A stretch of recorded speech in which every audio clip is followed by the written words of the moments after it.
Good morning, good day. This is your girl, Dr. Tay, here with another morning message. So there is a question that I have, and I'm asking this question because I genuinely want to understand, I genuinely want to learn. And I preface it with that because it's a hot topic.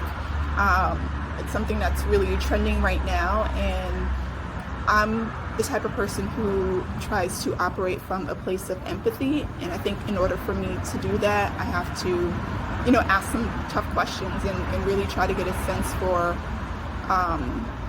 to get some understanding. For me, seeking answers to this question is part of that, right?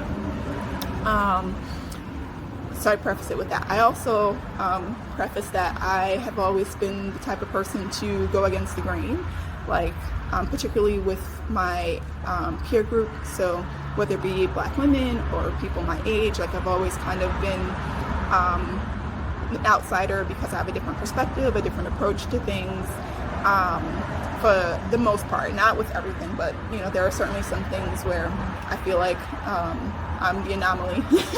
And I accept that and embrace that and love that about myself.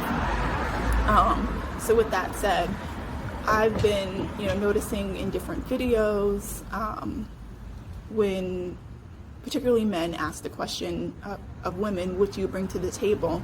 The women respond with, I am the table. I don't really understand what that means. I genuinely don't understand what that means. And that's where I want to get a deeper understanding. Because when I think about a table in the literal sense, this inanimate object that we use for cooking, for studying, for eating, for doing work, what is it that a table does beyond that is really that significant in one's life? Like if we didn't have a table, we would have other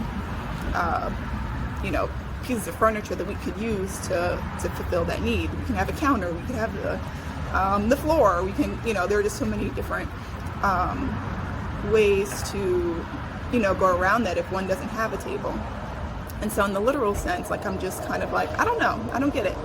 But then there's a part of me that wonders if maybe someone said it and thought it was clever, and then so others decided to say the same thing. And I guess it sounds clever, but what does that actually mean at the end of the day? Like that's the part that I'm still drawing a blank on. And when I look at the videos, I try to listen with an open mind and try to get some context clues to understand like what the women mean when they say that, and I'm just not getting it. And maybe it's just me, maybe it's something that I'm missing, which is why I'm coming to all of you and asking this question of what does it mean when someone says I am the table? Like I genuinely don't know and genuinely want to understand what that means and why it's being used so frequently. It's funny, when I think about that, I think about the famous quote by Shirley Chisholm where she says, if they don't give you a seat at the table, they bring a folding chair, which I think is a very powerful statement about being audacious and showing up even if you're not invited and standing up for yourself. And I think that quote by Shirley Chisholm is very disconnected from this concept of being the table. When you think of a table, you just think of this thing that's this structure that's there, and we use it, but is it really necessary? And I like to think that women don't want to be viewed in that manner. Like they don't want to be seen as something that's just there. They don't want to be viewed as something that can be used and taken for granted or forgotten. I like to think that we want to be seen as valued and contributing and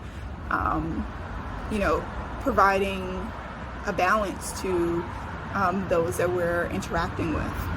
So that's just something that's kind of been percolating in my mind recently.